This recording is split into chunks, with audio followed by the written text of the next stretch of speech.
Did they give me the handicap shower because of something I said?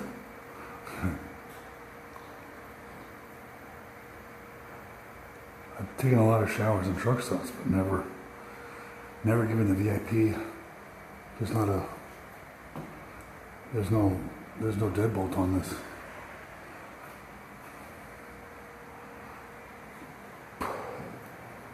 Oh man, it must be.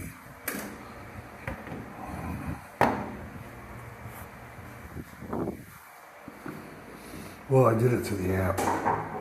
It just said shower one, and I got here, and there's a freaking shower curtain. I've never seen a shower curtain in a truck stop.